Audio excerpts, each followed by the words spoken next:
সাপেখাতী আদৰ্শ চিকিৎসালয়ত ডায়েলিচিছ কেন্দ্ৰৰ উদ্বোধন।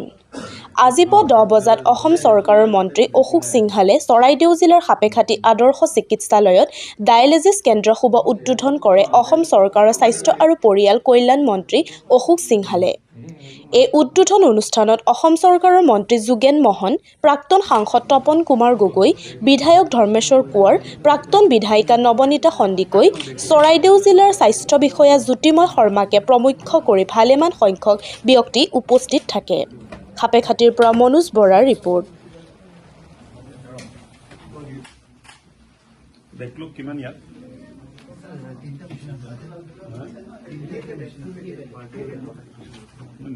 বেকলগ আছে নেকি? 10টা পেশেন্ট স্যাৰ আমাৰ সোনালী সিভিলত ওয়েব কৰে ইয়াৰে বেশি আৰ কেইজনমান ডিব্ৰুগড়ত এডমিট কৰি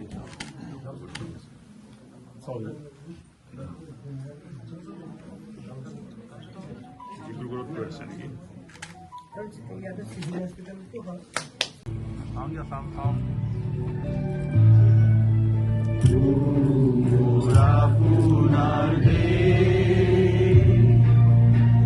সাপেখাতী মডেল হস্পিটেলত আজি নতুনকৈ 3খন বিচনাযুক্ত ডায়েলিচিছ চেণ্টাৰৰ শুভাৰম্ভ কৰা হয়। এই অঞ্চলত বহুত মানুহ আছিলে, ৱেটিং লিষ্টত চিভিল হস্পিটেলৰ ডায়েলিচিছ চেণ্টাৰত ৱেটিং লিষ্ট আছিলে, মানুহে ডিব্ৰুগড় যাব লগা হৈছিলে, যোৰহাট যাব লগা হৈছিলে। এতিয়া এই সুবিধাটো ইয়াত হোৱাৰ কাৰণে কিডনী ৰোগত আক্ৰান্ত হৈ থকা ৰোগীসকলে ভাল এটা সুবিধা পাব, সকাহ পাব। আদৰ্শ চিকিৎসালয় হ'ল, কিন্তু চিকিৎসালয়খনত পূৰ্ণাংগ ৰূপ পোৱা নাই, মানে চিকিৎসক যথেষ্ট কম, প্ৰসূতি বিভাগৰ চিকিৎসক নাই।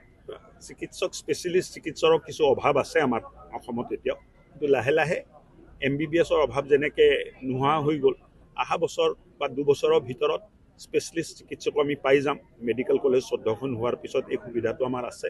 অনাগত দিনবোৰত এই মানে ডক্টৰৰ নাটনিৰ যিটো মানে কথাবিলাক ওলাই থাকে, অভাৱৰ কথা ওলাই থাকে, এইবিলাক আমি চাব পাৰোঁ। চৰাইদেউ চিকিৎসা মহাবিদ্যালয় কেতিয়া আৰম্ভ? কামটো তীব্ৰগতিতে চলি আছে, মানে মইতো আশা কৰোঁ যে ফেব্ৰুৱাৰীৰ ভিতৰতে কৰিব পাৰিলে ভাল।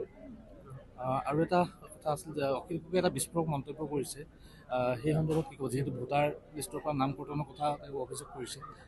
ভোটাৰ লিষ্টত নাম অন্তৰ্ভুক্ত নাম কৰ্তন এক স্বাভাৱিক প্ৰক্ৰিয়া। মৰা মানুহৰ নাম কাটা যায়, 18 বছৰ হ'লে নামটো যোগ কৰা যায়। কোনোবাই যদি এটা সমষ্টিৰ পৰা এটা অঞ্চলৰ পৰা ওলাই বেলেগ জেগাত যদি শিফ্ট হৈছে, তেখেতসকলৰ নাম হস্তান্তৰণ কৰা হয়।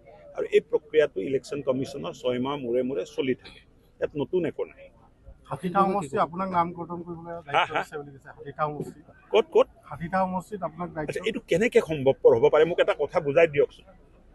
মই বহুত বেছি যদি নাম কাটিব খোজোঁ, তেতিয়া মই কমপ্লেইন দিব লাগিব মোৰ নিজৰ সমষ্টিত। সমষ্টিৰ বাহিৰৰ মানুহটো ক'তো কমপ্লেইন দিব নোৱাৰে, তেতিয়া মই 60টা সমষ্টিত নাম কেনেকৈ কাটিম? নাম কাটাৰ অধিকাৰ আছে ইলেকশ্যন কমিশ্যন অফ ইণ্ডিয়াৰ, মই নাম কেনেকৈ কাটিম? নাম কাটাৰ অধিকাৰ ইলেকশ্যন কমিশ্যনৰ তাত আছে যদিও প্ৰথমে ইলেক্ট্ৰল অফিচাৰ সমষ্টি যিজন থাকে তেখেতে নটিচ কৰিব লাগিব যাৰ নাম কাটিছে। চ' এই জটিল প্ৰক্ৰিয়া আছে, ইয়াত এটা তুলংগা মন্তব্য দি ৰাইজক বিভ্ৰান্তিকৰ কৰাটো উচিত নহয়। গণতন্ত্ৰত কথাবোৰ কওঁতে অলপ সাৱধান হ'ব লাগে, আৰু এই কথাবোৰ ক'লে মানুহৰ গণতন্ত্ৰৰ ওপৰত বিশ্বাসটো কমে। আৰু এইটো জনপ্ৰতিনিধিয়ে কোনোদিন কৰিব নালাগে যে গণতন্ত্ৰক কমজোৰ কৰাৰ কাৰণে আমি কাম কৰিম। আমাৰ দায়িত্ব হ'ল, ৰাইজে আমাক জিকাইছে, জনপ্ৰতিনিধি বনাইছে, আমাৰ দায়িত্ব হ'ল যে গণতন্ত্ৰক আমি কেনেকৈ মজবুত কৰিব পাৰোঁ। 60টা সমষ্টিত অশোক সিংঘালক দায়িত্ব, মানে অশোক সিংঘাল কেনেকৈ কাটিব 60টা সমষ্টিত? এতিয়া চৰাইদেউ সমষ্টিত মই নাম কাটিব পাৰিম নেকি? এই সোণাৰী সমষ্টিত মই নাম কাটিব পাৰিম নেকি? মই কমপ্লেইনে দিব নোৱাৰোঁ। ইয়াত BLOয়ে মোৰ দিয়া কমপ্লেইনটোৱে নলয়। মই য'ত ভোটাৰ হৈ আছোঁ, মই তাতেহে কমপ্লেইনটো দিব পাৰিম। ভোটাৰ নথকা জেগাত মই ক'ত কমপ্লেইন দিম? অখিল গগৈ সন্দৰ্ভত কি ক'ব? মই ক'লোৱে চব, তেখেতৰ কোৱা কথাৰ ওপৰতে মই কথাটো ক'লোঁ। অখিল গগৈ মানে বিৰোধীৰ ভূমিকা লৈ আছে, যিহেতু তেখেতে বিৰোধীৰ ভূমিকা লোৱা নাই। বিৰোধীৰ ভূমিকা লোৱা হ'লে তেনে আপত্তি নাছিলে। তেখেতে সমাজত বিভ্ৰান্তি সৃষ্টি কৰাৰ কাৰণে ভূমিকাটো লৈছে। এক অৰাজক পৰিস্থিতি হওক, এই ভূমিকাটো লৈছে। এইটো উচিত নহয়। জনপ্ৰতিনিধিয়ে কথা কওঁতে সাৱধান হ'ব লাগে, কিয় জনপ্ৰতিনিধিৰ কথা মানুহে শুনে।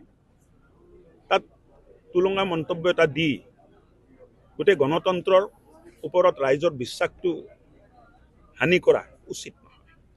বিৰোধী মিত্ৰতা সন্দৰ্ভত চাওক, মিত্ৰতা হ'ব হ'লে সমচিন্তা লাগিব, এক এজেণ্ডা লাগিব, এক উদ্দেশ্য লাগিব। এই মিত্ৰতাৰ উদ্দেশ্য কি এইটোতো ধৰাত নপৰে।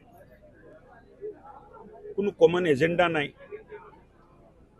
আৰু মই ভাবোঁ যে ভাৰতীয় জনতা পাৰ্টী নেতৃত্বাধীন চৰকাৰে মুখ্যমন্ত্ৰী ডক্টৰ হিমন্ত বিশ্ব শৰ্মাৰ নেতৃত্বত যিখিনি কাম কৰিছে, উন্নয়নৰ কামেই হওক, বিকাশৰ কামেই হওক, এক সুৰক্ষিত অসমৰ কামেই হওক, আত্মনিৰ্ভৰশীল অসমৰ বুনিয়াদৰ কামেই হওক, এই গোটেই কাম ৰাইজে পুংখানুপুংখভাৱে ৰাইজে চাই আছে।